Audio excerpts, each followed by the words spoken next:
11-year-old Cooper Blair does not believe in the words, "I can't." Even though he has 2 prosthetic legs, Cooper doesn't let his disability disable him. He was born with a rare disease called amniotic band syndrome, a condition in which the amniotic bands restrict blood flow to a fetus's limb. His prosthetist is out of Methodist Prosthetics and Orthotics in Mississippi, and she had asked us if we would be interested in possibly attending a Wounded Warriors amputee softball camp. Cooper's mom, Rochelle, said it was quite a process. They first had to send in a video, followed by a letter and an application. Cooper was chosen along with 20 other kids to attend the camp in Louisville, Kentucky. Rochelle tells me they were extremely busy, first heading to Oklahoma for him to compete in running. And then going out there, I met like 5 or 6 parents that had children with the same thing. So it was like for once you felt like that you weren't alone in something. And I think he felt the same way. I met a lot of kids out there. I had a lot of fun hanging out with them and just swimming, pool parties, and playing baseball with them, softball. Cooper's mom says his ultimate goal is to be a member of the Paralympic team for the United States. Oh my gosh, it makes both of us as parents feel we're just overwhelmed with pride. And, you know, coming from years ago whenever the doctors were telling us, you know, he may never walk and we're not sure if he'll ever play sports. And then all of a sudden, you know, now he's breaking national track records and he's going to softball camps. It's really fun getting to see all the new places and meeting new people everywhere I go. Cooper's mom says they're leaving in a few weeks for him to compete in nationals, which are held in Iowa City. He'll be competing for track and running the 100 to 200 and 400 meter. And then they're going to California to a Challenged Athletes Foundation function. Hopefully, if his times qualify in Iowa, he'll get to compete in Worlds next year. For now, reporting in the News 9 newsroom, I'm Selena Pompiani for News 9. 27-year-old Michael Snyder and 27-year-old Corey Lyons were both arrested Saturday morning after officers were called to Club 106 on South Street in Steubenville about a possible fight involving guns. That's when officers spotted Snyder and Lyons fleeing the scene. According to police, the two ran down Bude Street and into a fenced-in lot by the time police caught up with the pair. Authorities say they also found a loaded gun nearby. According to a Steubenville resident who did not want to go on camera, Club 106 has had a history of violence, along with the men involved in Saturday's incident.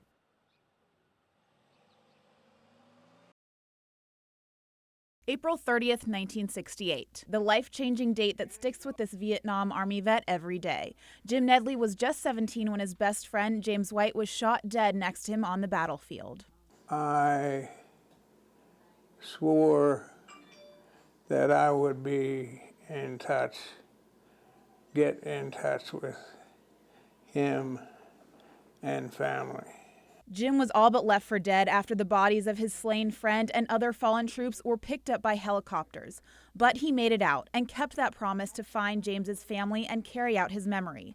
A search that seemed endless until he met his nurse, Michelle Raven. I didn't think I would find them, but I knew I had to try for 2 men that sacrificed so much for our country and for me. Like many returning from Vietnam, protesters greeted Jim with spite and anger instead of honor and fanfare. While she couldn't make up for the reactions of those years before her, Michelle decided to pay tribute in a different way. So she began her search. Countless databases, calls, and funeral homes, she had all but given up until an envelope arrived from Florida with James White's mother's obituary. They listed his 5 sisters and 8 pallbearers. So I reached out to anybody and everybody throughout Florida with that last name or with the name listed on the obituary. I received a return phone call from Sam Glover, and he was James White's nephew. That final clue that brought Jim and James's family together. It seemed like it took a load off of my chest. Jim and James's sister met for the first time on a video call. He was able to give them closure in the unanswered questions about his dear friend's death. They needed to know the truth. He took a shot right through the chest, and he didn't suffer a bit. And the end to a lifetime of searching for someone to share his memories and continue James's legacy. This girl here deserves a Congressional Medal of Honor.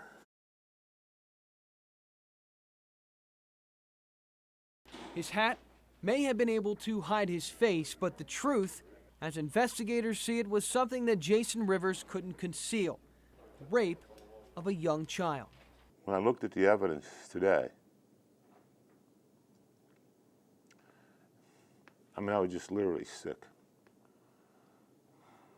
This individual is having sex with a child that's 6 years old. On Wednesday, photographs obtained by the state attorney general's office made their way onto the sheriff's desk. There were a lot of just silhouettes in the text messages. And I'll have to give credit to the attorney general's office. The AG's office did a remarkable job in retrieving the photos that I now have in my possession. Not long after the sheriff and other officials reviewed the photos, Rivers was seen here, walking into the Jefferson County Jail, charged with rape, something Abigail Mann was charged with back in May, the woman who is the co-defendant in this case. He was arrested back on May 1st, and if you recall, it was the information that I received where adults were texting back and forth about having sex with children, and that was disturbing and upsetting and sickening and disgusting to read all that. For Sheriff Fred Abdella, the end of this 2-month-long search was both a relief and a nightmare. It hurts deeply to see the evidence that I have seen, and very disturbing.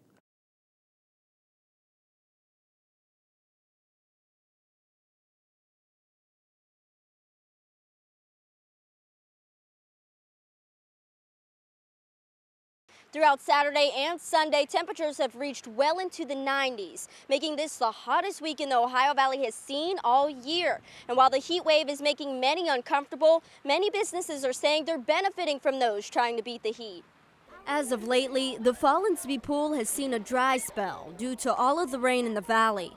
But with recent high temperatures, that's no longer the case. More people have come today than have come any other day so far. Sunday's blue skies and sweltering temperatures had many trading in their umbrellas for bathing suits. Because it's 91 degrees today. We've been hitting the pool the last 2 days. Hi everybody, we're having a ball. It's too hot to be out of the pool. This is the most refreshing place to be today. And if swimming isn't your thing, in Weirton, the Fuzzy Peach, a fairly new business, is also seeing a profit from those trying to keep cool. We've definitely seen an increase. When the sun's out, we're definitely busier, for sure. People love to cool off with some yogurt or some of our custard. What kind of frozen yogurt did you get? What's in there? Gummy worms, Sour Patches, and sprinkles. And if you don't have a sweet tooth and you rather spend time indoors instead of in the sun, M&M True Value Hardware in Steubenville has you covered. Everybody's trying to find a way to keep cool, whether it's an air conditioner or whether it's a fan. Scott Campbell, owner of M&M True Value Hardware, says customers have come in looking to take a more traditional approach on keeping cool. He says dehumidifiers and air conditioning units are flying off the shelves. With all the rain, a lot of people have a lot of moisture in their house and they're trying to use a dehumidifier to get rid of some of the moisture. So no matter your approach to keeping cool, remember, if you do venture into the sun, protect yourself by wearing a wide-brimmed hat to cover your face and neck, wear sunglasses and sunscreen, and drink plenty of water. Serafina Brooks reporting for News 9.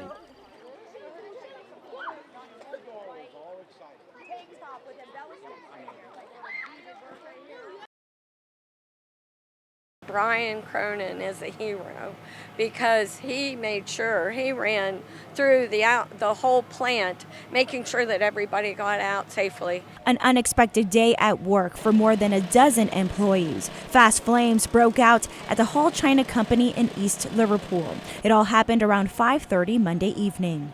Everybody started running, and I had my phone in my hand. I took a picture, and right as I was coming out the door, I zoomed in so I get a good picture of it. Crews with the East Liverpool and Wellsville Fire Department responded to the scene. They say a dryer located inside the China plant is to blame. But while crews worked to contain the blaze, many workers were unsure and worried about the end result. It's my livelihood. It's a lot of people's livelihoods. It's the way we make our money. It was a battle, but firefighters were able to control the blaze. They did contain it. There's no structure damage, so it's wonderful. And as for the man being praised a hero, Brian Cronin, is a reason why there are no injuries. We hope to see him right back here, and we hope that we can go in and analyze the damage and hopefully get back up and running as soon as possible.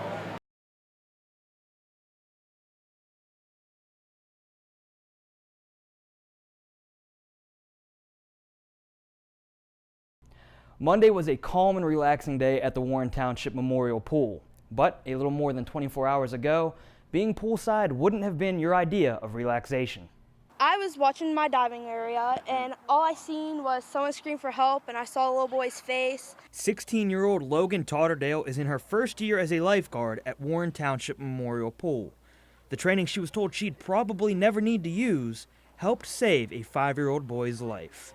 I was trying not to freak out because I didn't want him to see me freak out and him freak out more. Totterdale was able to bring the boy out of the pool, and after a series of chest compressions and mouth-to-mouth, the young boy awoke, gasping for air. She handled herself. She was very calm. She got out of her stand and she was there in an instant. It seemed like it didn't take her any time at all to get around that pool. Pool manager Amber Motto says Totterdale was as cool as the pool that afternoon, and staying calm like she did is what a lifeguard needs to do. Just don't freak out. Just you have to do what you have to do, then after, freak out. That's what I did. Paramedics aren't the only ones impressed. Her family is the proudest of all. I was glad that she saved his life and got him out, and it was I'm really proud of her too. Feels good. It means a lot that I got to help him. The paramedics who responded to the pool receive a blue pin every time they save a life. After Totterdale's performance yesterday, the EMT unit rewarded her with a pin of her own. In the News 9 newsroom, Sean Eiler, News 9.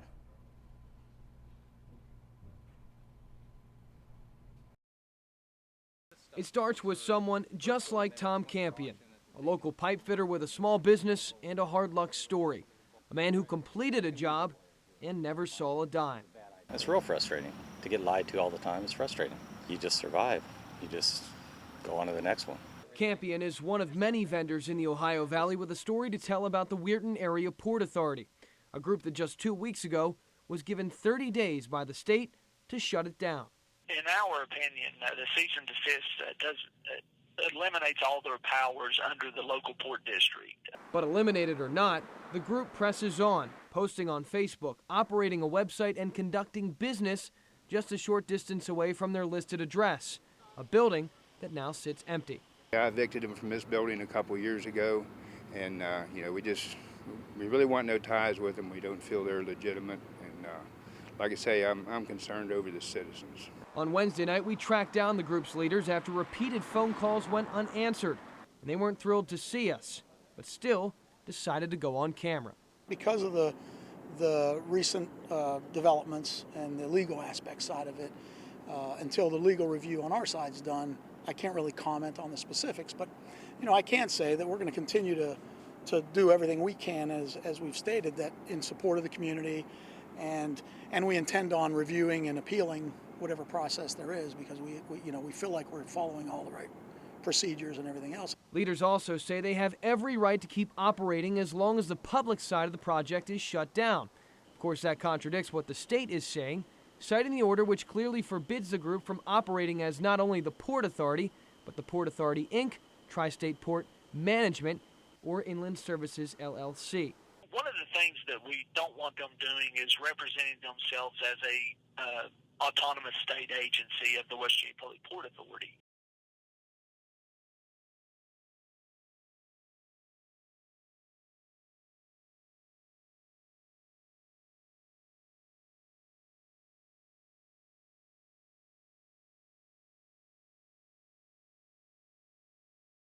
Together, bargain, fair, solidarity. On posters, they're just words. But for thousands, these words are part of a movement, one that will culminate with a day of action Tuesday in Pittsburgh. It's a rally to mobilize our workforce. What we're trying to do is show solidarity for our negotiating team. USW Local 2911 President Mark Gliptis is a member of the negotiating team. He calls Weirton his home, and he's been on the front lines of the latest contract battle with ArcelorMittal. We need a fair contract for our constituency. Okay, this contract has been one of the most difficult contracts in recent history. Some of the demands that the company has come back with are significant demands. Glipta says the nationwide event isn't just for those in Weirton, it's for everyone. A way for steelworkers to support each other as talks get tough. We've been negotiating in Pittsburgh for a couple of months, although we remain far apart on both economic and non-economic issues. We've been very encouraged in the last few days that we have made progress. With contracts set to expire across the nation, many are worried. Glipta says the show will go on, at least for now. An important message to our membership is to continue to work. Our contract will expire tomorrow at midnight. Okay, our membership needs to go to work. Continue to work. Let our negotiating team negotiate the contract.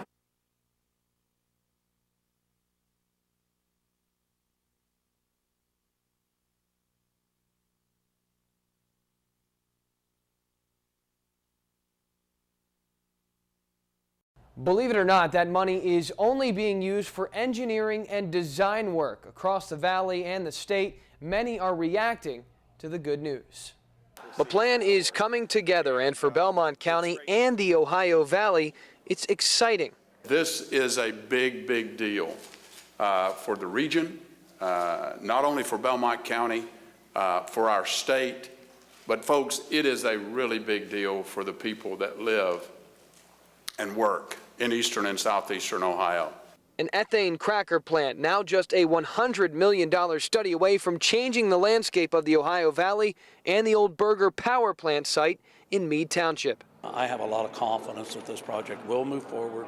There hasn't been any obstacles that we haven't been able to overcome in addressing, and the company, now you're seeing major investment by them in moving this project forward. Company officials say phase 1 will take a year, and construction, if they move forward, another 3.5. This is going to be an enormous project.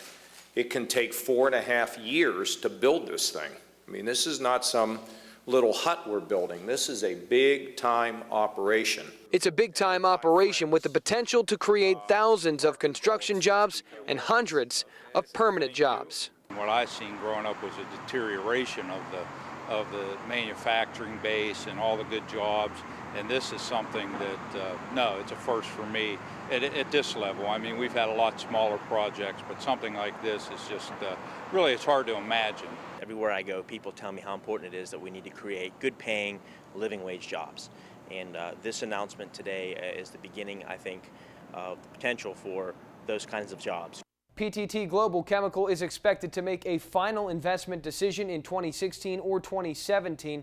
As I mentioned, the project, should it move forward, would take 3.5 years to complete.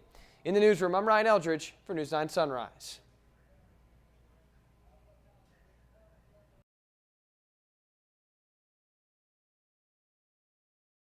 Every door, every walkway, every curtain reveals a new scare, one you've likely never seen before. Looking at it from top to bottom, the entire overall product is the best we've put out yet. In 2015, nothing is off limits at the Wells Township Haunted House. Whether it's Christmas, mannequins, or voodoo, you'll find something to make you jump. And you'll find plenty to keep you entertained. We want the overall experience. When they go into a room, they see it, they hear it, they smell it, and they're part of it. And it doesn't work if that doesn't happen. But if a house isn't for you, or you want more, there is a second course this year, a new attraction, a $5 zombie challenge, where more scares and laughs await. Basic idea is a 5,000 plus square foot maze that's full of zombies, and you got to make it through there before they get you. The beauty of it all may be that these really are attractions, seemingly ripped from a horror film, but built out of love. Oh, you got me.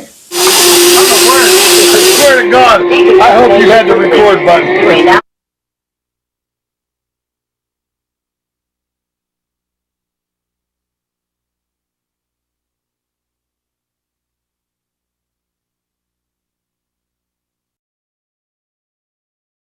A devastating fire took the Goucher Haunted Hotel from them, but organizers never gave up. They persevered, and after months of hard work, they built a brand new attraction. On Thursday night, we got our first behind-the-scenes tour of the Dark View. The gates are open. For the first time ever, the Dark View is ready. It's kind of a relief, actually, because it's been such a long summer.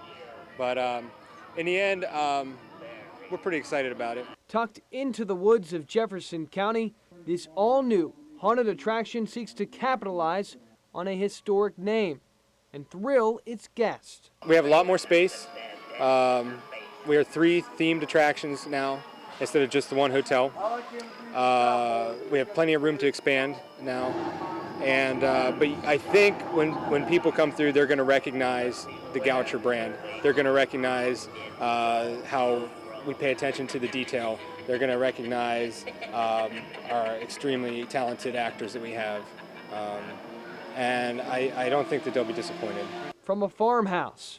Don't you know that you are not welcome here? To a torture trail. To a maze. Don't touch my dirty laundry! There's a scare waiting around every turn. And for those who spent months putting this all together, expressions and reactions like mine are worth all the blood, sweat, and tears. What we're most excited about is the public that comes through and seeing the expression on their face when they come out the other end. The Dark View will Creek open its gates at 6 o'clock tonight, and those gates will open again every Friday, Saturday, and Sunday through Halloween. In the newsroom, I'm Ryan Eldridge for News 9 Sunrise.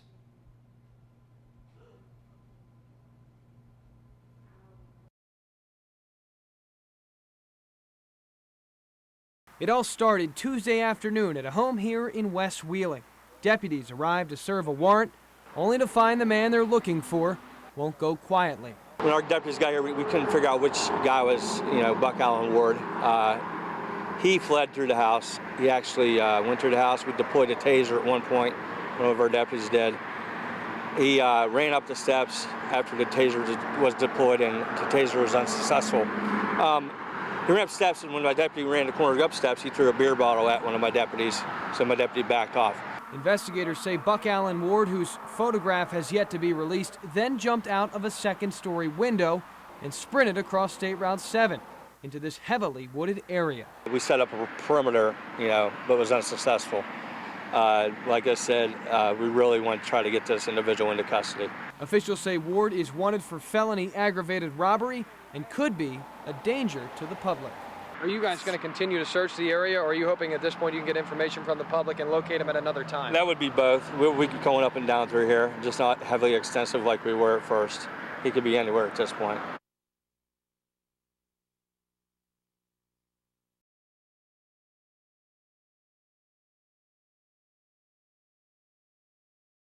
He threw a beer bottle at a deputy, jumped out a second-story window, and dove into the Ohio River just to escape police in Belmont County. When he was tracked down in Wheeling, it was apparent that Buck Allen Ward was done with running.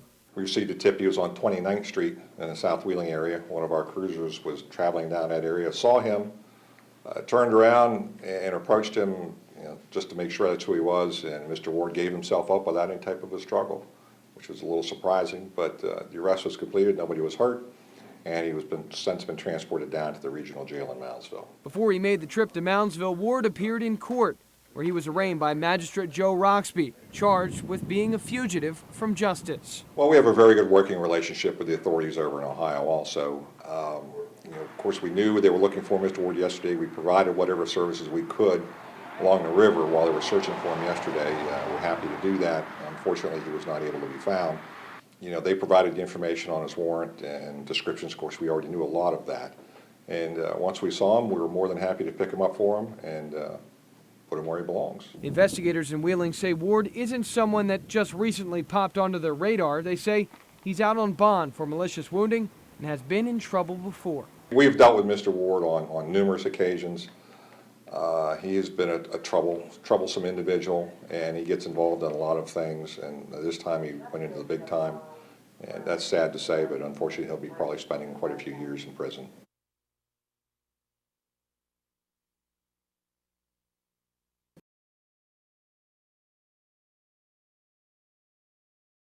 Shackled and in tears, a frown seemingly glued to her face. Nothing could hide Abigail Mann's guilt.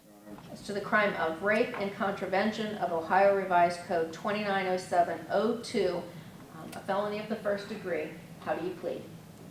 Guilty. Not only guilty of rape, but pandering sexually oriented material and the illegal use of a minor in nudity oriented material. There's never a happy ending in a case where children are abused in particular, but today was a big, big step in the process towards allowing these victims and this family to put this matter behind them. With the plea, Mann admits to raping a 2-year-old and sharing pictures she took of the sex acts with another individual, a man investigators have identified as Jason Rivers. She grew up in a situation where she was very easily manipulated, and her co-defendant took advantage of that for, at least my opinion is that he took advantage of it for his own benefit.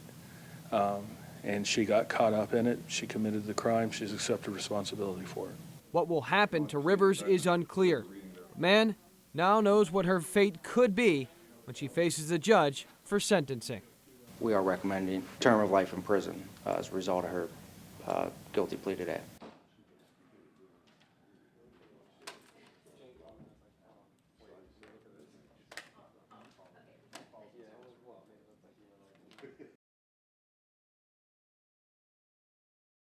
Brady McKinley Sr. may be charged with felonious assault and locked up, but his attorney, Chris Gagan, is fighting back. We're going to fight it vigorously in the criminal courts, and there will be several civil lawsuits that come out of this. On Wednesday, investigators outlined what McKinley allegedly did. He was confronted at his home by a P&M barmaid who believed he was the one responsible for burning the business down. That individual assaulted a female, knocking out one of her teeth and loosening another one. It's clear that there was an altercation, but it's only after she barges into his house. I mean, how can you be sitting at home on a Monday night, a woman who's intoxicated pushes her way into your house, next thing you know, you're charged with felonious assault. It's absurd. Gagan says his client is the victim and claims 911 logs will reveal a startling reality. A mob, a vigilante mob, pushed their way into the house, beat Mr. Brady with a baseball bat, and not only that, they beat the 15-year-old son, who had done absolutely nothing. His only crime was sitting at home with his father on a Monday night. As a former assistant prosecutor myself, this charge is offensive, and I lay the blame squarely at the feet of the Edina Police Department and the abysmal and unprofessional investigation that was conducted. Jefferson County Sheriff Fred Abdella, while reiterating that McKinley did not want to pursue charges the night of the fight, says the criticism is premature. The investigation continues. We still have work to do. It's not over. I want the people of Edina to know that they've got 2 good police officers down there.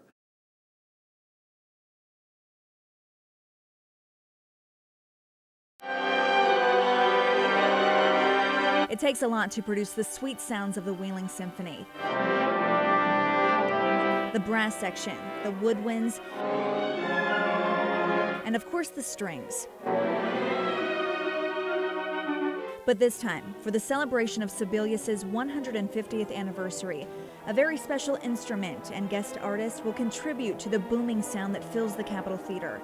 Meet Frank Almond and his 300-year-old Stradivarius. This is a violin made by Antonio Stradivari in 1715. This piece of music history will be featured in the Friendly City for one night only. There is this incredible magic that happens when a bunch of musicians get together and perform live. It's a magic that only happens once. But the magical sounds of the Stradivarius, known as the Lipinski, almost fell silent. It has a long and esteemed and somewhat notorious history and pedigree. If you haven't actually heard the instrument, you may have heard about it. Nearly 2 years ago, the violin worth millions was stolen in an armed robbery. The crime made national headlines, prompting a major investigation involving dozens of officers and detectives. It was very abrupt and completely unprecedented as a crime. Those things don't happen. Thankfully, the Lipinski was recovered and returned, now tuned and polished, resting in the hands of the musician who brings it to life. I say a lot of the time I'm kind of going through its life instead of the other way around. It's going to be here a lot longer than I am, so every time I can do something like this, or every day when I get to play it, it's a privilege.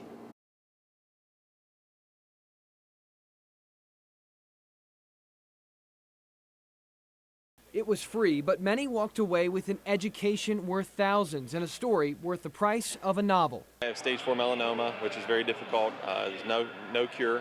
I have a tumor on my spine, which limits my lower extremities.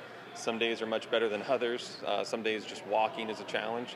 And then I'm on chemotherapy 1 week out of every month, which brings its whole other bucket of side effects. Mark Ryan, a Columbus firefighter battling cancer, has set out on a quest to tell others in his field about the truth behind the smoke. From the beginning, when I was diagnosed with cancer, one of the questions I never really wanted to ask myself was why. You know, how did this happen? I didn't want to deal with that part. But it quickly came to my attention, I didn't actually carry any of the risk factors of a normal population person that would be getting this cancer. So what was occurring? As I researched it, I realized there's a large connection and a lot of medical backing that proves cancer is an epidemic in the fire service. Ryan, a 34-year-old father of 5, was given less than a 10% chance to make it to 35. And every day he faces challenges that many don't see. It's inevitable that I will die from this cancer. They don't tell you how you're going to look at your children differently. They don't tell you that, you know, my daughter's 9 months old, my biggest fear was, will she ever remember me? You know, and every day I tell my wife and my children, we are creating memories today. I don't want my family to remember me through a picture book. I don't want them to remember me through stories. I want them to have their own stories, their own memories. And, you know, that's what we do on a daily basis. Ryan says his program serves a purpose. When you break down what's going on, it's a lot of traditions that firefighters have done for a very long period of time. I mean, we're talking guys who are just very manly, guys who you can't hurt me, nothing's going to stop me.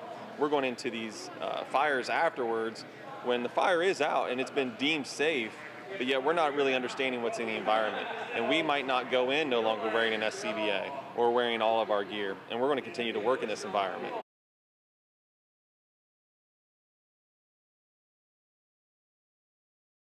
Wesley Buster Clark is moving forward without himself. That means attorneys must now step in and represent him as the Dustin Moreland murder investigation continues to play out in court. For the prosecution, it makes no difference who is on the other side. The case will proceed like every other case where an individual either has an attorney or an attorney appointed. So, you know, it'll move along as we're accustomed to. But it matters to Clark, who made it clear he was not comfortable with one of his 2 court-appointed attorneys, Adrian Pincola, a man that has been sitting beside him from the beginning. He was to assist me on any legal matters. He got called after this last court hearing and was asked about some legal things, and the first thing out of his mouth was, well, I thought he'd represent himself. Soon after Clark aired his concerns, the court and the judge made it known that Clark will not be the decision maker as the case moves forward. I'll be damned if I'm going to have a defendant tell me, if he's asking for an attorney, who that attorney will be. And it will not happen in this courtroom that person will be relieved from his duties until there is at least an attempt at an attorney-client relationship. Do you understand that? Yeah.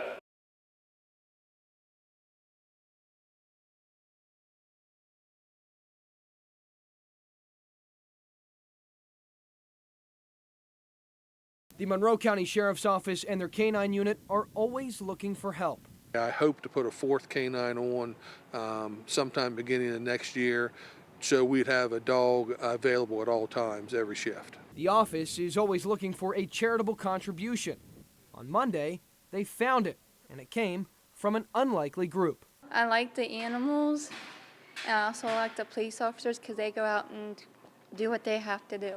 The Mako Workshop in Woodsfield is dedicated to helping adults with developmental disabilities, and they're dedicated to supporting them, even with their own group, appropriately named Monroe Teamwork. Very pure-hearted people. They're just a great group of individuals.